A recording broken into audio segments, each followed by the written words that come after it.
Before we read the scripture lesson from the Gospel of Matthew, which comes from the 22nd chapter of Matthew's Gospel, and it's the Gospel lectionary reading this day, which means it's being shared by a lot of Christians all around the world as we think about it and hear it and read it. Before we read it, I want to give you some context for it. This particular passage has to do with money and how we make the decisions about using money, particularly how we make decisions about citizenship and faith and how the two come together. In Matthew's gospel at this point, in the 22nd chapter, Jesus has already had his Palm Sunday moment. He's entered into Jerusalem. He's not in Galilee anymore. And not only has he had that glorious Palm Sunday moment, but now he's teaching in the temple.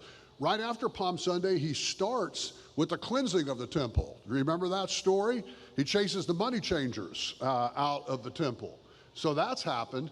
And now he has the boldness, the Pharisees might have said the gall, to come back to the temple and to be teaching in it. The temple's very crowded with people teaching and talking and there for worship. It's a large kind of a crowd scene, and Jesus is there teaching as well. At the end of the week will come his crucifixion, allegedly as a threat to the state. But at this point, he's still teaching in the temple. And there are two leaders amongst the Jewish community, two groups that are very opposed to each other, that come together here as a way of trying to get rid of the common threat they see in Jesus. One group is called the Herodians, and those are the people who support not only King Herod, but all the King Herod Juniors that come along in there. There's a bunch of them. They're called Herodians. Remember, Herod's the Jewish government of the occupying authority, which is the Romans. Herod's the king, the Jewish king that the Romans not only allow to stay in place, but keep in place because it helps to enforce their rule. So the people who support that occupying puppet government are called Herodians. And the others are what some translations call the religious very serious. You know some people who are very, very serious about their religion? That's what these people are called Pharisees. And they're at the opposite end of the spectrum from the Herodians in that they consider the Roman occupying force, the imperial world, idolatrous.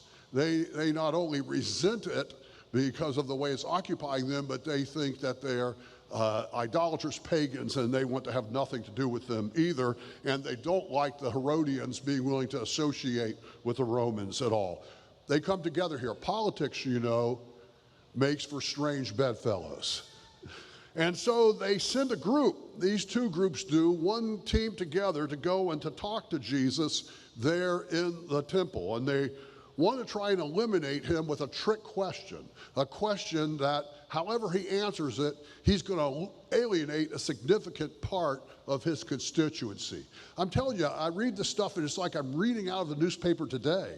It really is. So they're trying to give him a question he has to answer, but either way he answers it, he's going to make some of his constituency mad. And so they come up with a question about taxes. They've asked him this earlier in Galilee, which you all shared as an earlier reading, and there Jesus in effect said, you pay taxes, but he pays the tax with the miracle of a coin in the fish's mouth that's caught. So here they bring a similar faith versus citizenship question, again, a taxes question, beginning in verse 15 of Matthew 22. Then the Pharisees went and plotted to entrap Jesus in what he said. So they sent their disciples to him, along with the Herodians, saying, Teacher, we know that you are sincere and teach the way of God in accordance with truth and show deference to no one. Sidebar, this is ironic. They're just trying to butter him up in this question to make him feel at home with them so that he's vulnerable to giving an answer. They really don't have this kind of respect for him. Back into the text now. You show deference to no one, for you do not regard people with partiality. Tell us then what you think. Is it lawful to pay taxes to the emperor or not? But Jesus, aware of their malice, said, Why are you putting me to the test, you hypocrites? Show me the coin used for the tax. And they brought him a denarius. Sidebar, anybody got a denarius on them today? All right, well, a denarius is a coin, just like the coins you may have in your pocket, that has an image on it. Yours might be of an American president, but this was of a Roman emperor. And it either had Tiberius, the son of Augustus, or it had Augustus himself on it. Both of them are Caesar or Caesar's son. All right, he said, show me the coin used for the tax, and they brought him a denarius. And then he said to them, whose head is this and whose title? They answered, the emperor's. Then he said to them, give therefore to the emperors the thing that are the emperors, and to God the things that are God's. And when they heard this, they were amazed, and they left him and went away. The word of the Lord, thanks be to God. You may be more familiar with this saying. The saying itself is lifted up out of the text, and I think exists not only in Christian literacy, but world literacy. You often hear it as in a little older translation, render unto Caesar the things that are Caesar, and render unto God the things that are God. So I'm guessing that many of you are familiar with this line, and this is a story where it comes from. But note the brilliance of Jesus' answer here. Remember, the coin, because it's got an idolatrous image on it, is unclean. Practicing observant Jews didn't want to have anything to do with it. In the Ten Commandments, it says, thou shalt not make a graven image. And clear enough, it has a graven image on it. Jesus says to them, show me the coin, all right? And they bring one forward.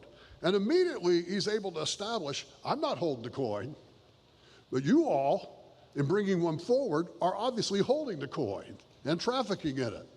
So he is well served in his answer, even in his question first back to him. And the image is idolatrous because Caesar wanted to be worshiped as God, and the inscription around the coin said Augustus the divine, or Tiberius, son of the divine Augustus, depending on the coin. But then he takes it from them, meaning he's willing to hold it and handle it, which was some participation, at least, in the things of the state. So early Christians saw in this text a guide for them that was helpful for them as they tried to discern how to live as citizens or even as subjects of a state, and how they could live as people of faith. Now, some early Christians argued that Christians could belong to no civil order. They couldn't really be citizens of any earthly country, and some people still argue this today.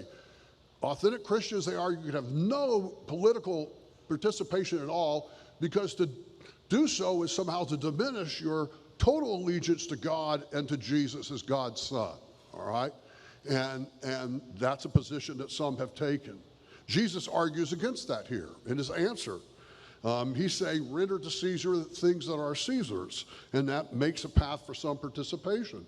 And some other Christians argue, then as now, that their political convictions completely embody God's convictions, that their political positions are God's will. They create civil order with divine order, and they believe that they know what God's intentions completely are as they live out their lives as citizens. Jesus argues against that here. All right, render to God the things that are God, and they're not ipso facto the same things as Caesar. He makes a distinction between God and Caesar. He speaks of both state and faith, and he argues for participation in the civil order, taxes, while making it clear that it is not ipso facto the same thing as participating in God's order. When we, as Jesus phrases the question, give to God the things that are God, it's not a tax. So he's making the point, the things you give to God, you bring forward out of joy, out of gratitude, voluntarily, out of your desire to identify, to belong, to participate with the community of God. The things that you're rendering to Caesar here are simply taxed and required from the state. So there's a difference in the motivations for your behavior as you respond here. But the phrase itself, render to God the things that are God, and to the emperor the things that are the emperors, has been kind of a moral compass for Christians as we try to live in the state across the centuries. In fact, you know this in part because all three of the synoptic gospels, Matthew, Mark, and Luke, John is always very different, but all three of these gospels have this story in it. And they have it almost exactly the same. It's nearly identical in all three of those Gospels, which says it's a very early story, and it was very important for them, and it helped them on a daily basis as they were living out their lives as Christians under the Roman Empire. And part, I think, of what it teaches us today is that a healthy humility is required in our civil actions and our civil positions. Even as we are called as Christians to discern and to participate, we're called to participate in the life of the community and the political life of the community and the issues before the community, but always with a healthy humility that we're not God and we don't know fully what God's intentions are in any circumstance. That's the humility part.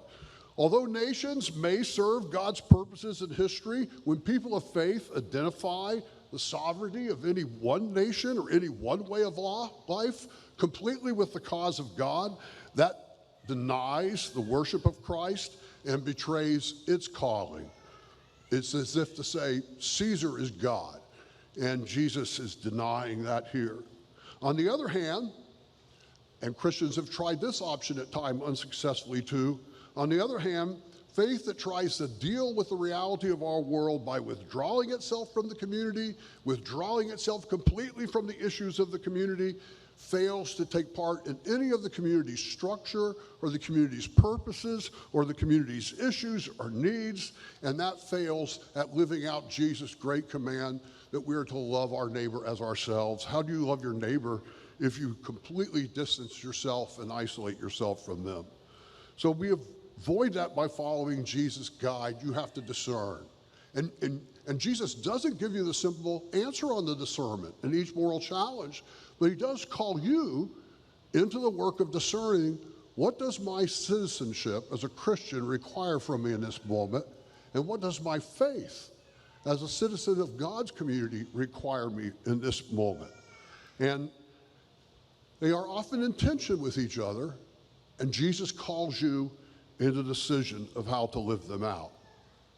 Now, one of the realities about this is that we also have the rest of the gospel witness to Jesus' teachings. Like in the 5th chapter, much earlier, the Sermon on the Mount, you remember that, right? The Sermon on the Mount, you remember that's where Jesus said, "You have heard that it was said, an eye for an eye and a tooth for a tooth, but I say to you, do not resist an evildoer. But if anyone strikes you on the right cheek, turn the other also. You have heard that it was said, you shall love your neighbor and hate your enemy. But I say to you, love your enemies and pray for those who persecute you." That ethic is one that does not let us embrace an ethic of revenge. And so in the full teaching of Jesus, while we determine what we render to Caesar, to the state, what we render to God, we also are called away from embracing an ethic that's simply based on revenge. And that's hard work. It is. And you're the ones that are called to take your positions on it. It's particularly hard work in the world today. I was at a dinner this week, a board meeting of the Judeo-Christian Clinic, and I was there with one of my rabbi friends. And as we shared together, we both were grieving the violence in Israel and Gaza and the friendships we both have with people in both places.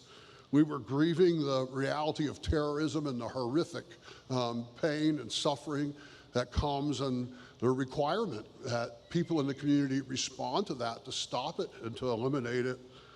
But we were also grieving some of the other losses that come from it and remembering the gospel call or the scriptural call to refrain from revenge in that. And my rabbi friend said to me, we've got to find a way that helps us to understand that we must not kill our neighbor's children as we seek to protect our own children. And I thought, well, that sounds like another rabbi I know, one who taught in Galilee and Jerusalem named Jesus of Nazareth. My mom is in glory now, but I remember a time when we were having a family celebration, and my older brother, who's a Pharisee, no, that's not right. My older brother, who wasn't a pastor, he had a different vocation, but he's now in glory too. But the grandchildren are there, and at that time they were like 6 and 7 and 5 in a group, and he was the fun uncle, you know, and he pulled out a $20 bill in front of them, and he held his hand over the picture, and he said, "If you can tell me whose picture is on this bill, I'll give it to you." It's a $20 bill, which for them was, you know, I mean, it wasn't as good as a chocolate coin, but it was a fortune. If you can tell me which picture is on this bill, I'll give it to you. Could you do it? And then I saw behind him, where the children could see her, but he couldn't, was my mother, who was mouthing over his shoulder, "Jackson, Jackson, Jackson," trying to tell them. And finally, one who was 6 raised his hand and said, "Michael Jackson." and my brother, magnanimous, said, "Well, no, but that's pretty darn close, and so I'm going to give it to you," and he did. I think about that now as we read this story about images and on coins, and I think my mother was in the right place. However, we discern these difficult tasks that we're called to, and the dilemma, the tension at times between what faith requires from us and what community requires. We need to be in the position, don't we, of advocating for the children. I think that's the Christ-like thing to do. However we stand there, we need to be tempered and shaped in the teachings of Jesus, and particularly the call to advocate for children in the midst of this here. The band's going to end with a song called "All My Hope." And it's a great song for us to close with today, because we need in this world right now, as it so often is, in the midst of violence and suffering, to keep the faith and to practice the faith and to discern from the context of faith and to keep our eyes focused on the hope that we have seen in Jesus Christ.